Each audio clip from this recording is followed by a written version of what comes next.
Every revolution begins the same way, quietly. Not with crowds in the streets or buildings on fire, but with a feeling people can't shake. A sense that something is wrong and getting worse. That the rules still exist on paper, but no longer work in real life. That effort isn't rewarded, honesty isn't respected, and the future feels smaller than the past. History shows this moment always arrives before collapse. In France, it came when people stood in bread lines, while nobles held banquets. In Russia, it came when soldiers were sent to die without boots or bullets. In Cuba, it came when a glittering capital thrived while the countryside rotted. In every case, the public didn't wake up one morning wanting revolution. They woke up realizing the system had stopped listening and would never change on its own. That realization is the turning point. Governments don't fall because they are hated. They fall because they are no longer believed. When courts feel political, when elections feel hollow, when laws protect the powerful and punish everyone else, faith erodes. People stop arguing over policy and start questioning legitimacy. That's when history accelerates. What makes this moment dangerous isn't anger alone. Anger has always existed. What makes it explosive is alignment. When inequality widens, leadership fails, and institutions lose credibility at the same time, pressure builds with nowhere to go. And when the middle, the professionals, the educated, the people with something to lose, decides the system is broken, collapse stops being theoretical. It becomes inevitable. Every government that fell in the last 250 years believed it was different, more stable, more advanced, more protected by tradition, power, or wealth. And every one of them was proven wrong, quickly. Right now, the United States is not approaching that historical pattern. It is inside it. Stage by stage, signal by signal. The question is no longer if the cycle applies here. The question is how far along we really are and what comes next. Every revolution begins with a divide that becomes impossible to ignore.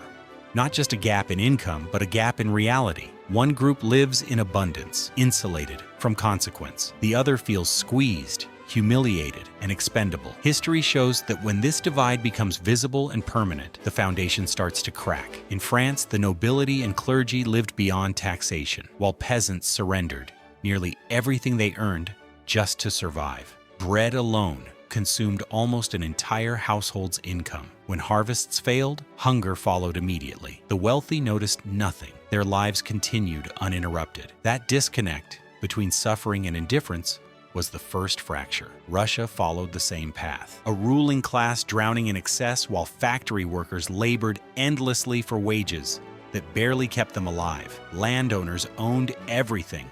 Workers owned nothing. The system didn't just feel unfair. It felt locked. Advancement wasn't difficult. It was impossible. And when people believe there is no path forward, resentment hardens into something dangerous. Cuba, decades later, showed the same shape. A glamorous elite centered in the capital, profiting from foreign money and political favor, while rural communities lived without opportunity, healthcare, or hope. Inequality wasn't hidden. It was flaunted. This stage alone doesn't cause revolution. Inequality has existed in every era. What matters is when inequality becomes visible, persistent, and insulting. When luxury is broadcast, while struggle is ignored. When success looks inherited instead of earned. When people stop believing effort will change their fate. That is where the United States now stands. Wealth has concentrated at a level unseen in modern history. A tiny fraction controls more than entire generations beneath them. Excess is no longer subtle. It's public, amplified, normalized. Meanwhile, millions who did everything they were told, education,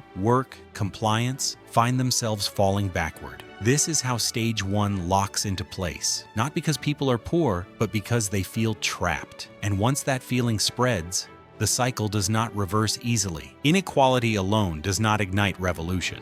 It becomes explosive only when people look upward and realize the system meant to protect them no longer works, or worse, was never meant to. In France, the government's failure wasn't hidden. The crown was drowning in debt after decades of war and excess. Instead of reforming, leaders borrowed more, raised taxes on those who could least afford them, and protected elite privileges at all costs. When famine hit, the response wasn't relief. It was silence. The message was clear. The system existed for itself, not the people. Russia repeated the mistake. The ruling regime clung to outdated power while conditions collapsed around it. Soldiers were sent into war without supplies. Workers starved while officials issued empty promises. When peaceful appeals were met with violence, faith shattered. A government that cannot correct its own failures loses its right to rule long before it officially falls. Cuba followed the same pattern. Corruption wasn't a rumor, it was daily life. Courts served power,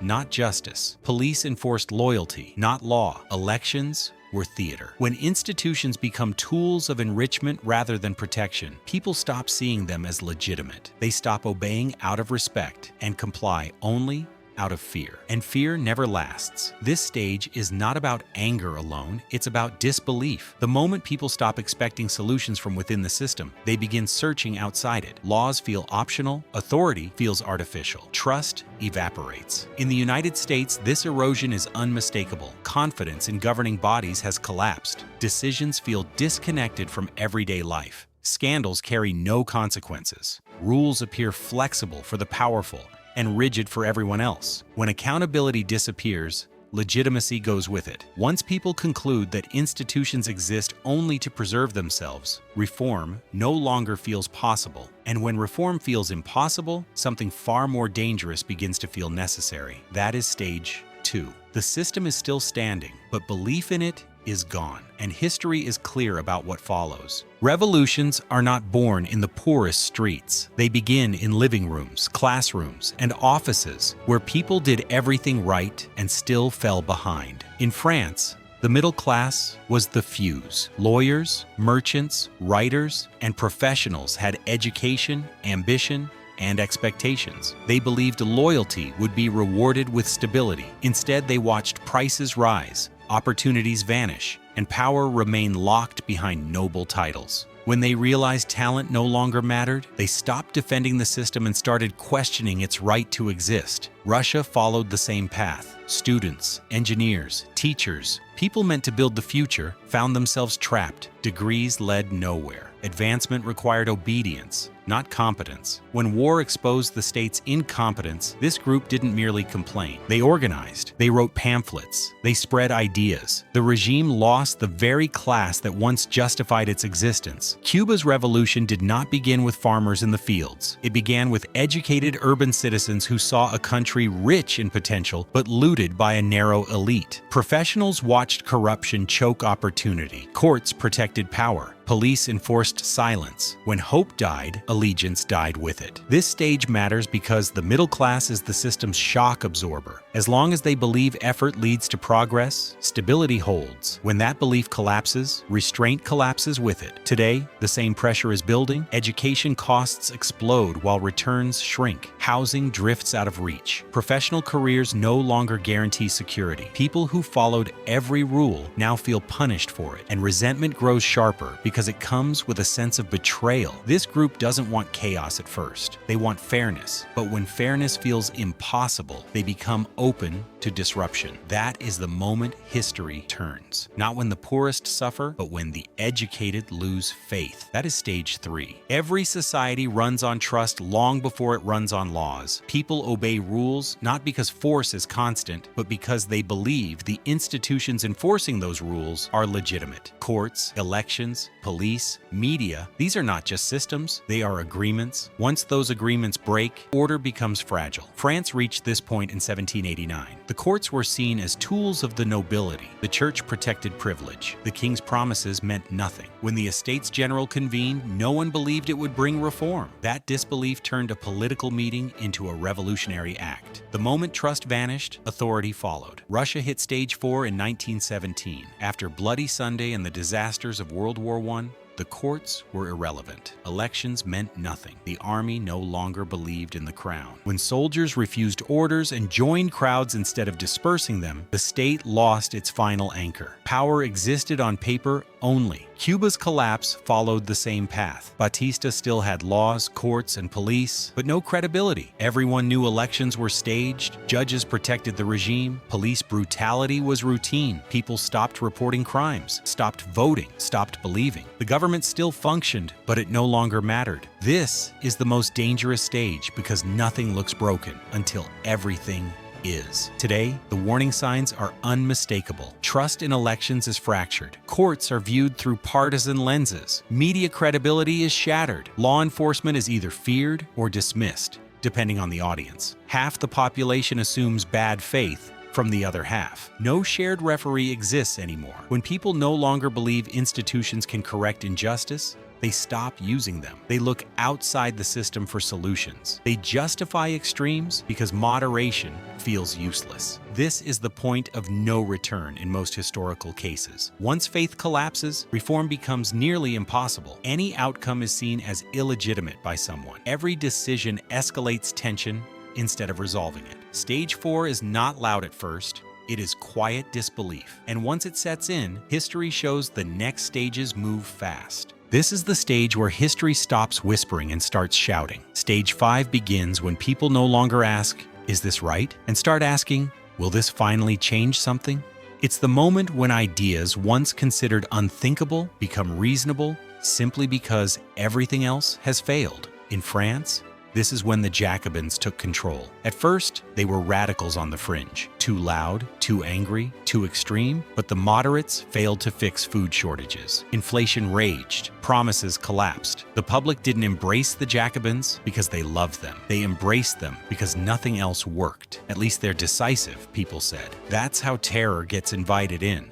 Russia followed the same path. The provisional government tried compromise, debate, gradual reform. Meanwhile, soldiers starved and factories shut down. Lenin didn't win because most Russians read Marx. He won because his message was brutally simple: end the war, take the land, feed the people. Extremes flourish when desperation beats patience. Cuba's shift happened quietly. Batista was hated, but Castro was once viewed as reckless. Then repression increased, violence escalated, neutral ground vanished. Suddenly, supporting the rebels felt like the only moral option left. The center disappeared, and once it did, the outcome was locked in. This is the danger of stage 5, the collapse of the middle. When people stop believing gradual change is possible, they stop fearing consequences. They excuse violence as necessary. They accept censorship if it targets the right enemies. They tolerate force if it promises order. Today, this shift is visible. Language hardens. Compromise is framed as betrayal. Power is valued over principle. People openly argue that the system must be torn down